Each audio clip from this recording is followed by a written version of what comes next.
don't always cover the nicest or the friendliest contents, but they still are able to teach us some important and powerful things. But sometimes it forces us to ask the question, how will we be remembered? What is it that defines us? What is it that marks our life of who we are supposed to be? And this portion, it opens up, continuing the account of how the previous Torah portion ended. Where Balaam, he took the job of confronting Israel, directly. He was hired to curse Israel, but God would not let it. And instead, Balaam blessed Israel, and that was much to the irritation of the one who hired him, the one who hired Balaam, the king of Moab, Balak.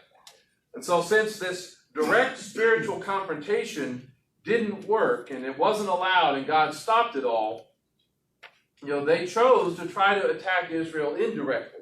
They came at them in a different way, so that they came at them to the way that they would destroy themselves from the inside, through seduction, through temptation, and compromise. Attack from the outside wasn't going to work, so an attack from the inside, under the guise of friendship, under the guise of relationship, under the guise of marriage even, was how they would be taken down. And that's how a nation falls. And how many of y'all have seen this quote being passed around lately? It says, America will never be destroyed from the outside. If we lose our freedoms, it will be because we have destroyed ourselves from within. Y'all seen that one? It's typically attributed to Abraham Lincoln, but that's kind of not quite accurate. It's one of those that sounds true, but really isn't. It comes from a speech he gave January 27th in 1838. So this is early days in his political career. He hadn't really made it to the presidency. He was elected in what year? 1860. Right? So this is in his early days. About the perpetuation of our political institutions. Can y'all see that very well? Or is it hard to see? It's a little light. It says, at what point then is the approach of danger to be expected? I answer, if it ever reaches us, it must spring up amongst us. It cannot come here from abroad. If destruction be our lot, we must ourselves be its author and finisher. As a nation of free men, we must live through all time or die by suicide.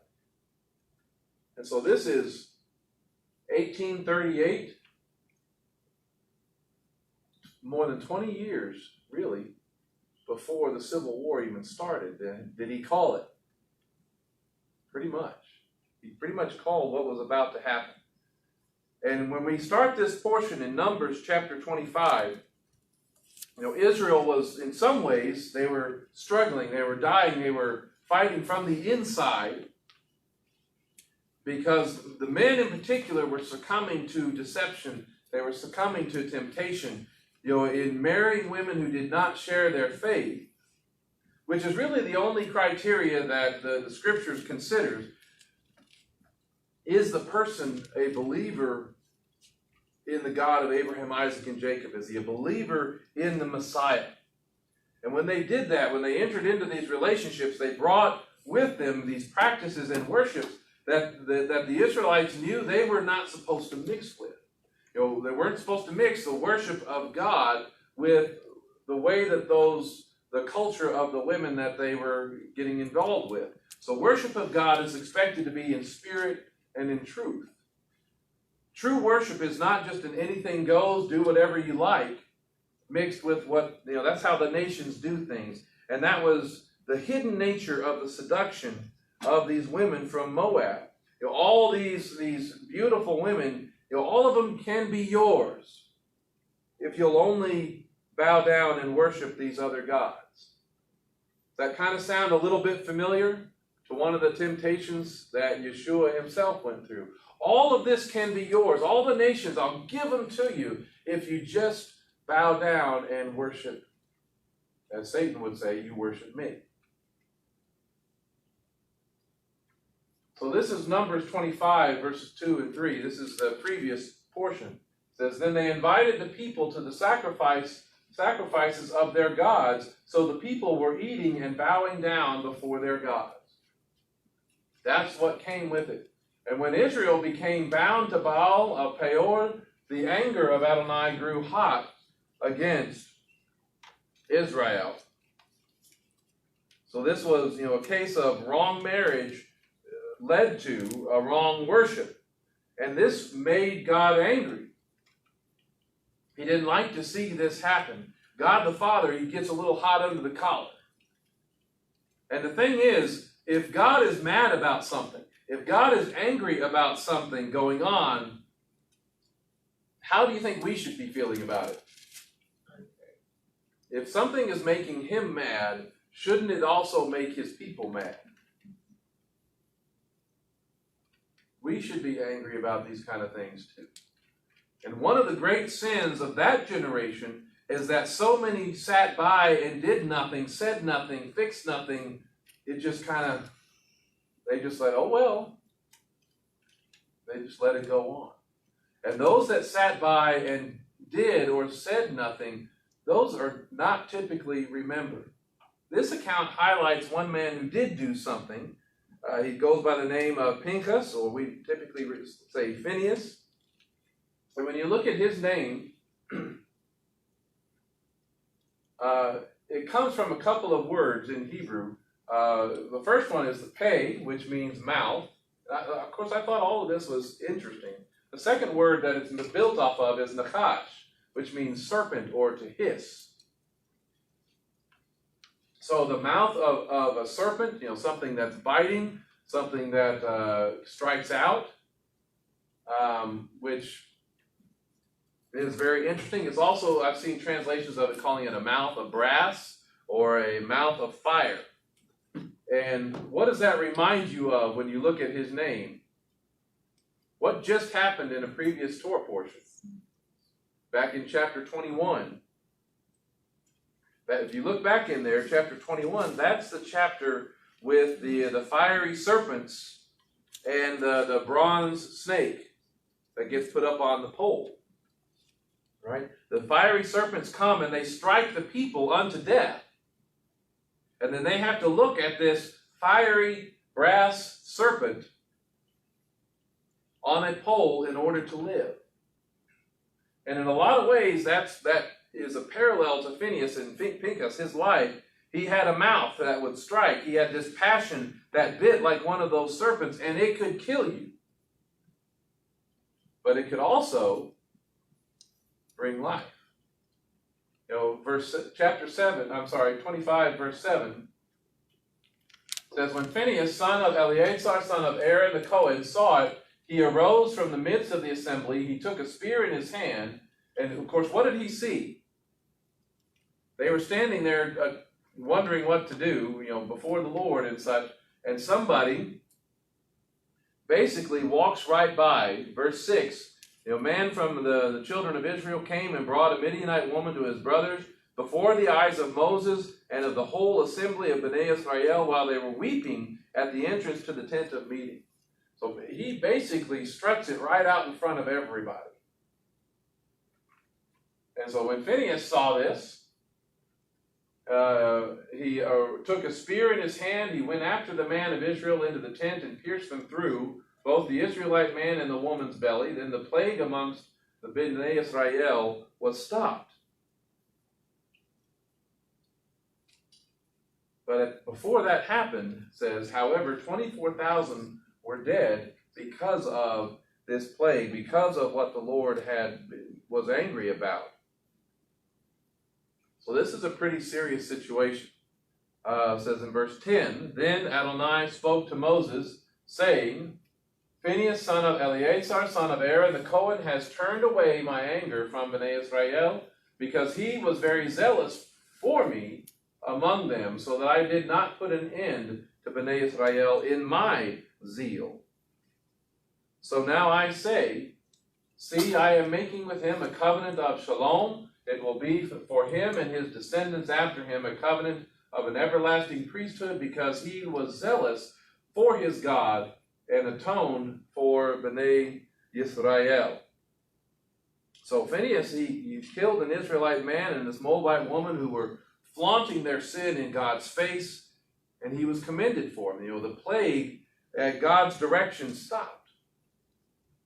But Phinehas, he became a bearer of a covenant of peace, this covenant of life. He became this priest within this priesthood, because he was zealous for God, and he atoned for that. His fiery passion, his zealousness, his mouth that was causing death on one hand was also ministering life.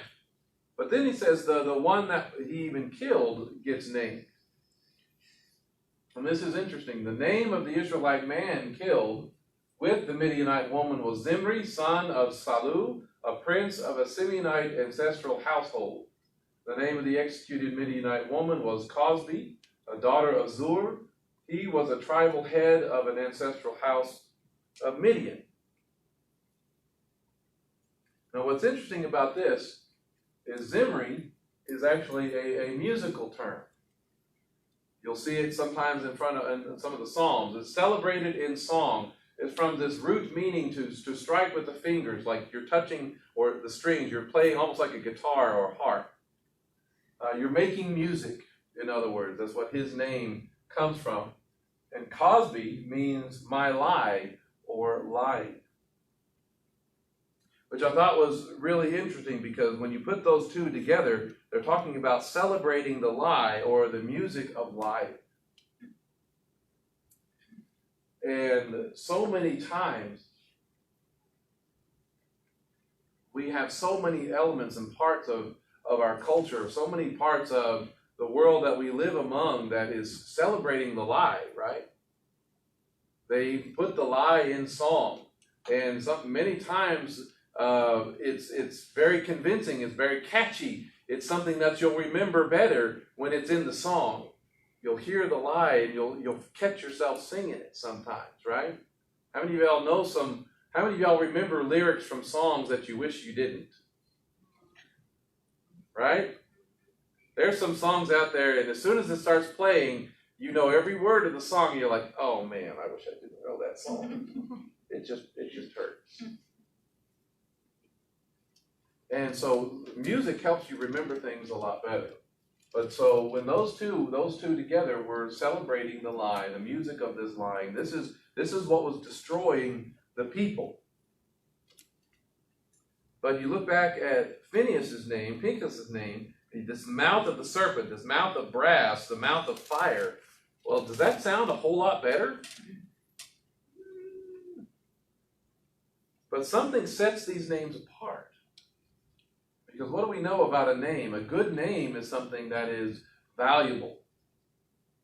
That's Proverbs 22. A good name is to be chosen over great wealth. Favor is better than silver or gold. You can be remembered for a lot of different things. You can be remembered for the good things that you do. You can be remembered for the bad things that you do. When you look back, when these two people are named, Zimri and Cosbi, Zimri was more passionate for Cosbi than he was for Adonai, for the Lord. Zimri wanted to please her more than he did want to please Adonai. That's what he's essentially remembered for. And he's remembered for dying before the Lord. Phinehas was more passionate, more fiery for Adonai than he was for the allure of the beautiful Midianite women. He wanted to please the Lord. And it says that Phinehas was zealous for the Lord. When you look back at that passage, Phinehas, son of Eleazar, son of Aaron the Cohen, has turned away my anger from Bnei Israel because he was very zealous for me. And when you look at the language, it's not just zealous for me, it's zealous with my zeal.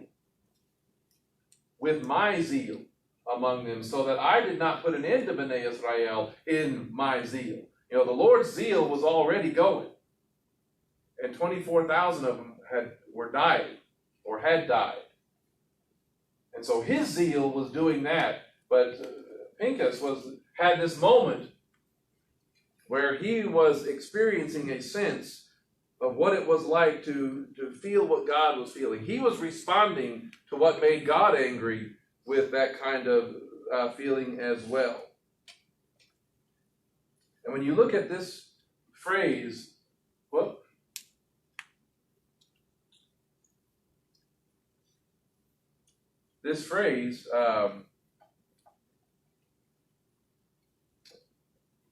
I'll have to pronounce, I'm already forgetting how to pronounce it. Bekano et kanati. I'm probably saying it wrong still. But basically it's zealous with my zealousness, or jealous with my jealousy, is how I practiced that earlier and now I can't do it. But that's the phrase that's there. It's this repeated type of word. It's just you're changing who the subject is or whose it belongs to. Zealous with my zealousness. That's the kind of spirit that Pinchas was acting out of and acting with. And when you look at the word zealous, kana, it's to envy, to be jealous, be envious or zealous. And it's to excite to a jealous anger. Or to provoke even. You may not have this experience yourself, but you may provoke it in somebody else.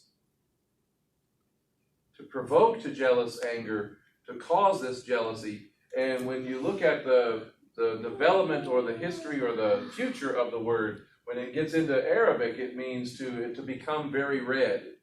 So you get red-faced, right? How many of y'all know people that when they get mad, you can see it all over them when they're mad or upset about something? I know nobody in this room has ever had that happen to them, right? Nobody in this room, you can't tell anybody in here, right? I'll just leave that alone a little bit. But Pinchas, he had the kind of zealousness that God has, the kind of jealousy that is protective, the kind of jealousy that is defensive. And isn't it important for us to know what kind of things that God is zealous for? What kind of things that is he jealous on behalf of? What kind of things provokes him to the jealousy, to the zealousness? Because if we know shouldn't we know what provokes him? Because that's what's also supposed to provoke us. That's the kind of things that we're supposed to have a zealousness for. God, he told the Israelites that he was a jealous God. And notice the context that he says it. Look at Exodus 34, verse 14. He says, "For you are to bow down to no other God, because Adonai is jealous for his name. He is a jealous God." And then he says, see that you do not make a covenant with the inhabitants of the land, otherwise, when they prostitute themselves with their gods and sacrifice to their gods, someone will invite you and you will eat from their sacrifice. So he is jealous for his name. He wants exclusive covenant with his people. He is jealous for their exclusive worship. And notice when you look at the next passage, verse 16 in this, notice what is a threat to that. Verse 16, the threat is exactly, I didn't realize I had that. So he is jealous for his name. He wants this exclusive covenant with them. He is jealous for their exclusive worship. When you look at 16, it's exactly what Zimri was doing. And this is back in Exodus. This is 40 years earlier. He was telling them this. He says, "Do not take their daughters for your sons, for their daughters will prostitute themselves with their own gods, and cause your sons to prostitute themselves with their gods." Doesn't that sound like just what he was doing? That's what Balaam had suggested that they do in order to deceive, in order to seduce and destroy Israel from the inside.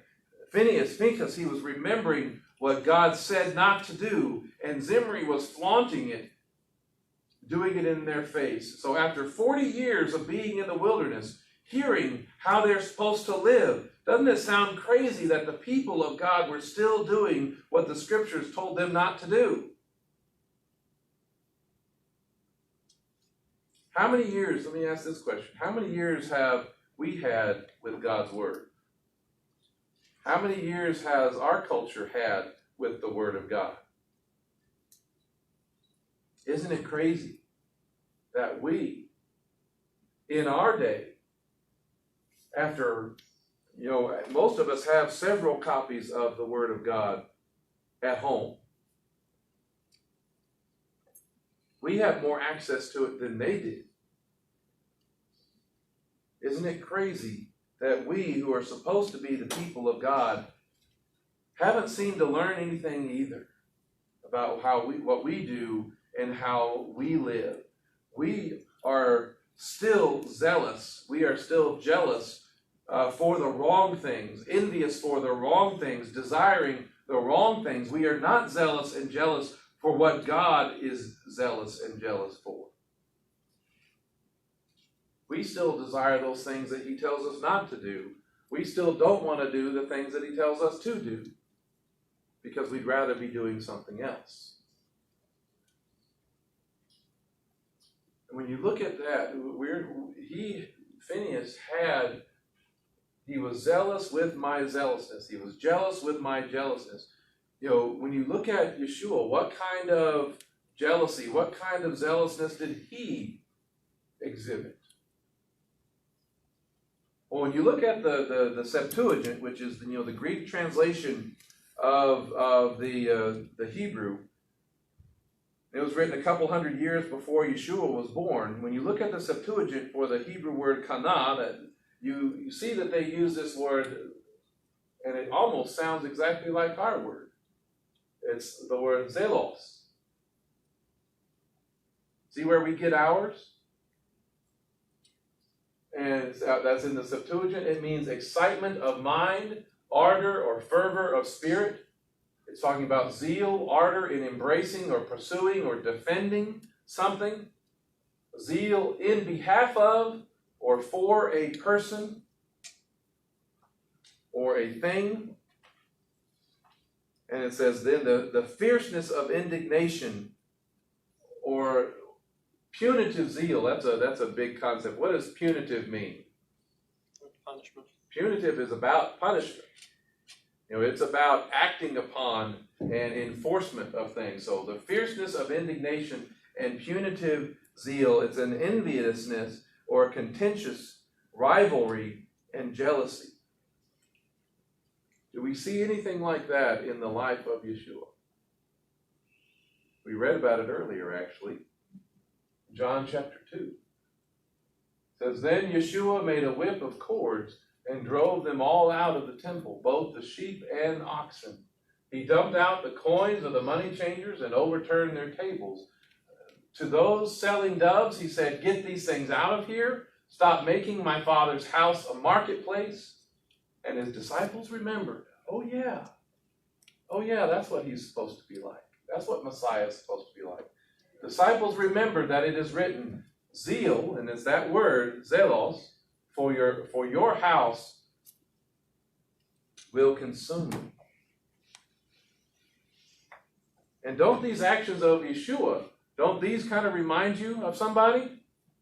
Don't they remind you of the kind of things that Phinehas had done? Oh, wait a minute. It's kind of backwards, though. Who has existed the longest here? Phinehas or Messiah? Messiah has. So it's really more like Phinehas' actions remind you of Messiah. The zeal that Phinehas was revealing in this Torah portion reflect the zeal of God for his name, for his house. And it's not just his temple, although that is a lot of it, because it's for his house. And are we not members of his household, for his people? Does he not build us up into a spiritual house? Mm-hmm. So what Phinehas was doing was reflecting the heart and the zealousness of God, of which we see an example of that even in the gospel. And so we have a choice to make of what kind of people we're going to be. Are we going to be a people like Phinehas and having a zealousness for like his? Or are we going to be like Zimri and have a zealousness for the things that are displeasing to him? See, we should never want our actions, our words, our beliefs, our worship to provoke God to jealousy. And we wouldn't want any of those things to cause our brothers and sisters in the household of God to be ashamed. And that's an important thing. We have to have the zeal for the right things.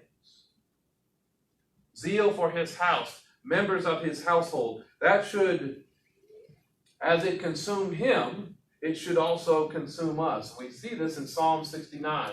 He says, "May those who hope in you not be ashamed because of me."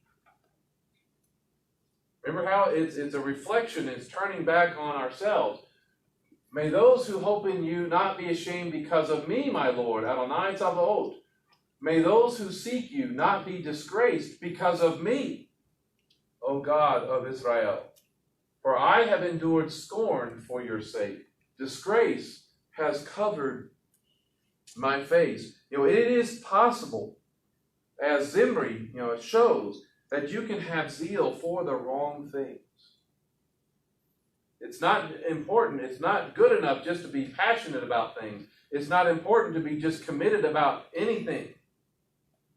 It's what exactly are we passionate and committed to? Romans 13 says, "The night is almost gone and the day is near, so let us put off the works of darkness and put on the armor of light." You can do one or the other. We have that option. We have that choice.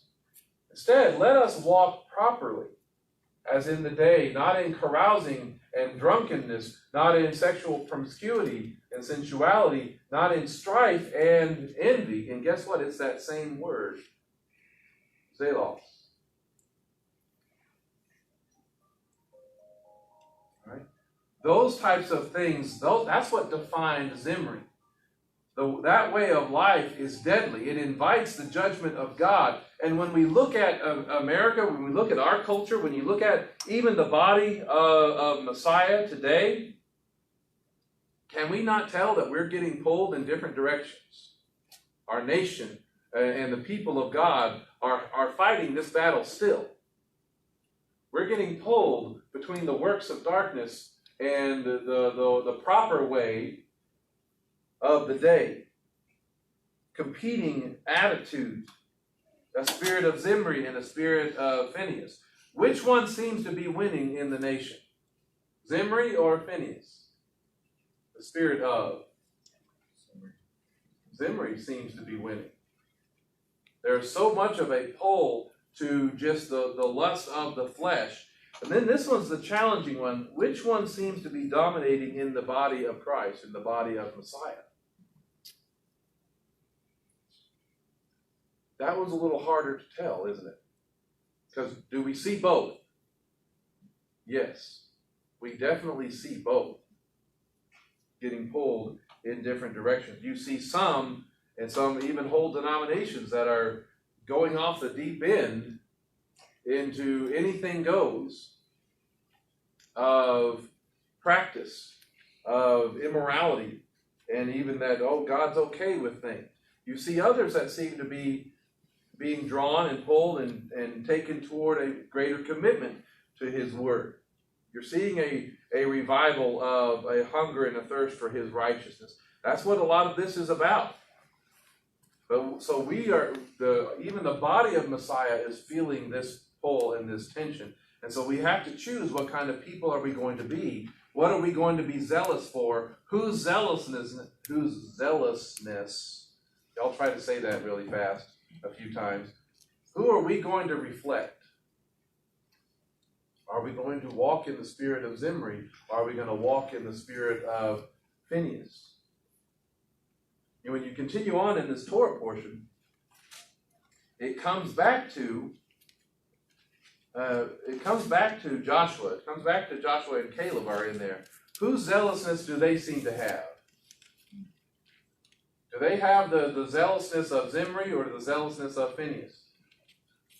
They seem to have Phinehas, don't they? They don't doubt that God would fulfill his promises when they were sent off as spies into the land 40 years earlier. They didn't doubt that he would fulfill his promises despite all of the big people, all the fortified cities that were in front of them. And they were the only two allowed into the promised land from their generation. Everybody else had to die off. But I don't doubt, I doubt it was not easy because they were standing for the right things, because they were zealous for the right things. I don't think it was very easy for them. I bet they had a lot of things said about them by the opposition. Don't you think the ones that disagreed with them, the 10, don't you think they badmouthed Joshua and Caleb? Oh, you don't need to listen to them. They don't know what they're talking about. That was probably something nice that they were saying. See, remember that Psalm 69. See, I seem to be forgetting that these are in here. Psalm 69. May those who hope in you not be ashamed because of me, my Lord, Adonai Tzavaot, the Lord of hosts. May those who seek you not be disgraced because of me, O God of Israel, for I have endured scorn for your sake. Disgrace has covered my face. So many times when we seek to stand for the right things, when we seek to stand for the things that make the Lord angry, zealous for his name, and all of that, that sometimes brings on scorn. That sometimes brings on disgrace. And look how that continues. He says, I have become a stranger to my brothers. Does it interfere with some of our relationships? Yes, it does. A foreigner to my mother's children. Who does that mean? That's not just countrymen anymore. That's talking family. Right? He says, for zeal, there's that word, for your house has consumed me. This is where they are quoting from in John chapter 2. And the insults of those who insulted you have fallen on me. Because I am desiring to live for you, because I am desiring to stand for the things that make you angry. Because I am just having a jealousy like your jealousy. Those things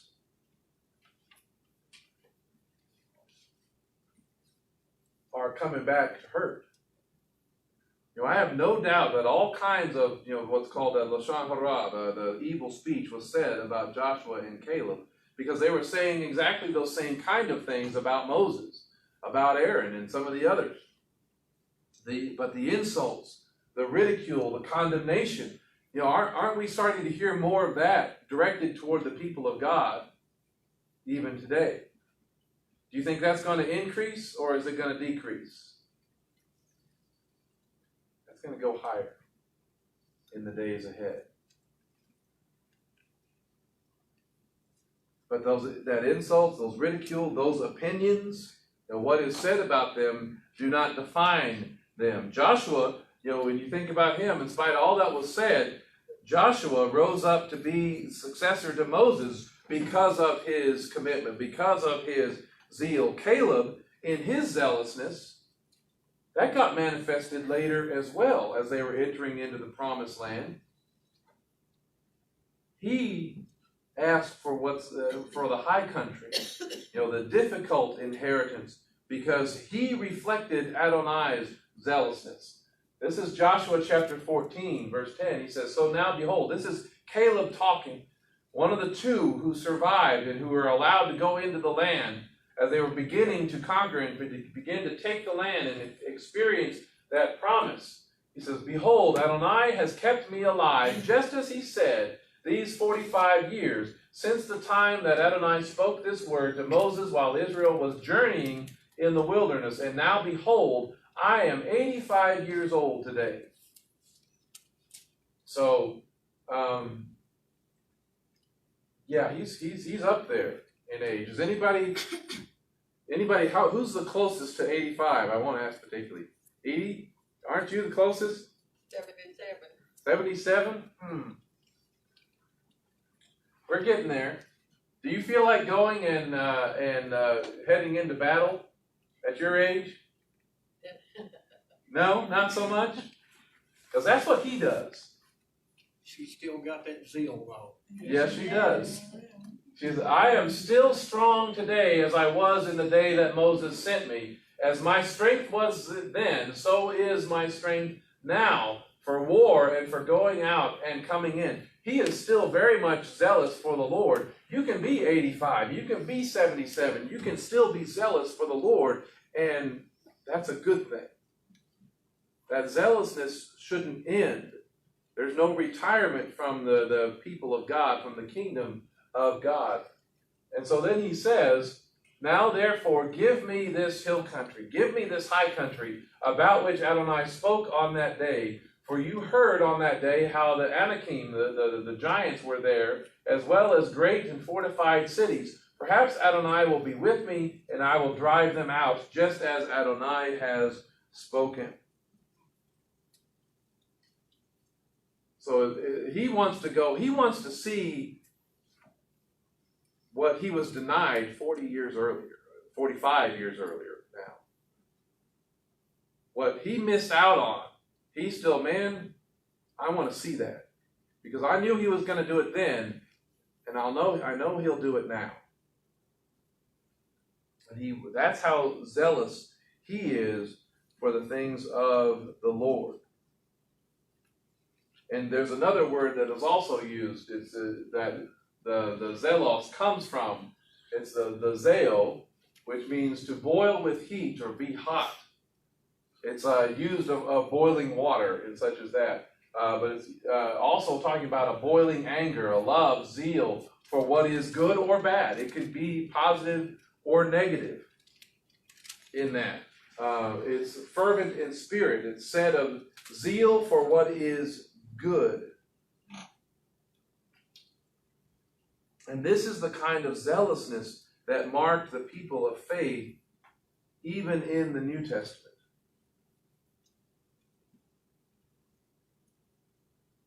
You see that in Acts chapter 18. It says, now a Jewish man named Apollos, a native of Alexandria, came to Ephesus. He was a learned man, well versed in the scriptures. He had been instructed in the way of the Lord with a fervent, a zeal type spirit. He was speaking and teaching accurately the facts about Yeshua while only being acquainted with the immersion of John. So he still had some things to learn, but he was an educated man, a learned man. Did that necessarily mean he was stoic and impassionate? Not at all. He was still very much excited about what he was doing, excited about what he was teaching. He had this fervent spirit. He was speaking and teaching. Most importantly, he was accurate about what he was speaking and teaching. He knew about Yeshua, but he still had things to learn. Shouldn't that be us as well? Don't we still have things to learn?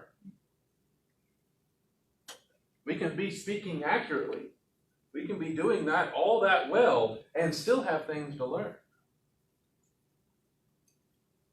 But we too must have a fervent spirit. We too must have a heart and a passion for those things that Yeshua is passionate and zealous for. Zeal for the Father's house. Zeal for the Father's will. Zeal for the Father's kingdom. Zeal for the walk of faith that is consistent with His word that we all believe we are called to. This is Romans chapter 12. He says, let our love be without hypocrisy, detesting what is evil. So even love is still going to have a sense of detesting what is evil. We shouldn't be a hypocrite about it.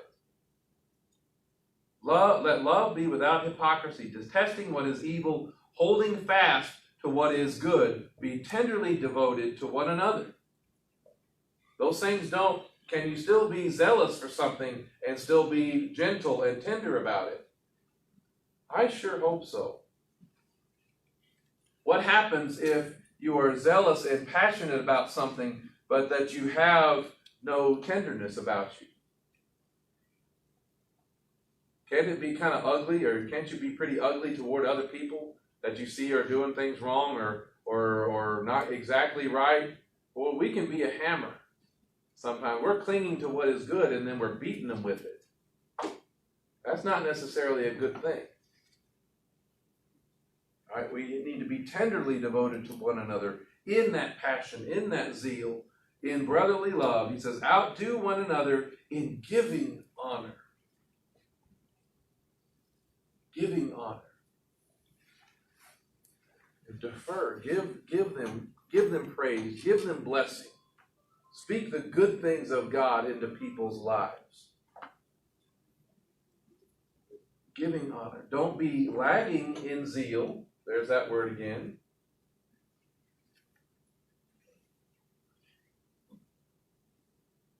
But be fervent in spirit. Keep serving the Lord, rejoicing in hope, enduring in distress, persisting in prayer. These are the kind of things that we should be zealous for.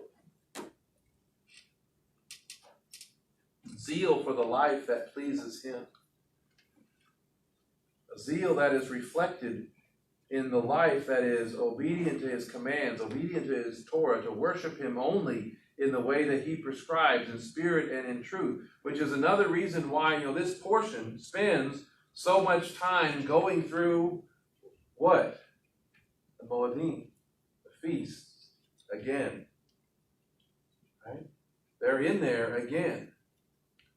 It's almost as if they're supposed to be important or something, that He repeats them so many times.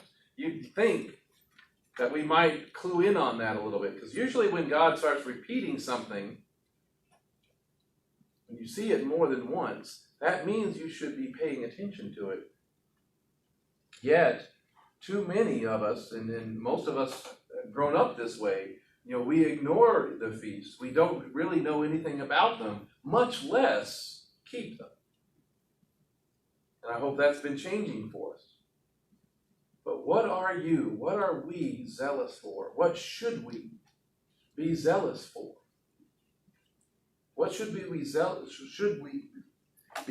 for the things that Yeshua is zealous for? Because the world that we are walking around in, that spirit of darkness that's out there, they are zealous for things. Are we not seeing a lot of zealousness out there, a lot of passion out there for the wrong things? And it's destructive things, it's dangerous things, things that will bring a darkness with them. There is a zealousness for the wrong things, and we are witnessing. So we should be zealous for the right things. We should be zealous for the things that Yeshua is zealous for. Zeal for the Father's house. And that includes His people. Zeal for the Father's will. That's one of the prayer that He gives us. Your will be done on earth as it is in heaven. That's important to Him. He says, at the Garden of Gethsemane, He says, may this cup pass from me, but not my will, but yours be done. So he has a great zeal for the Father's will, and it even cost Him His life. That's how committed He was to it. And so we have zeal for the Father's kingdom. Zeal for what's coming. Zeal for the promise. Zeal for all the things that we should be expecting and we should be living for. And not living in such a way that, okay, yeah, that's off in the future somewhere, and I'm not going to worry about it until then. That's something that we should be living for as much as possible now. Living as citizens of the kingdom, ambassadors representing that kingdom. That's who we should be. That's what we should be zealous for. That's how we'll be remembered. Because you're going to be remembered for something. You're going to be remembered for one or the other. Don't you want to be remembered for having a zeal for the Lord, for His Father's house, for the Father's will, for the Father's kingdom? That's the good things. And that's what we need more of, right? Amen? Don't we need more zeal for these things amongst the people of God? And because if we truly had zeal for these things, if all the people of God Not just the ones that are here on Shabbat, but the ones that are on Sunday and everything else. If all the people of God had a zeal for these things, would this nation be better?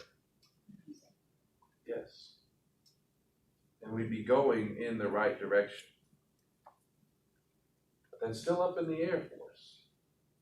And so we need to be praying for more of, especially the people of God, to have their eyes open to what pleases Him and what doesn't please Him, and how we should live.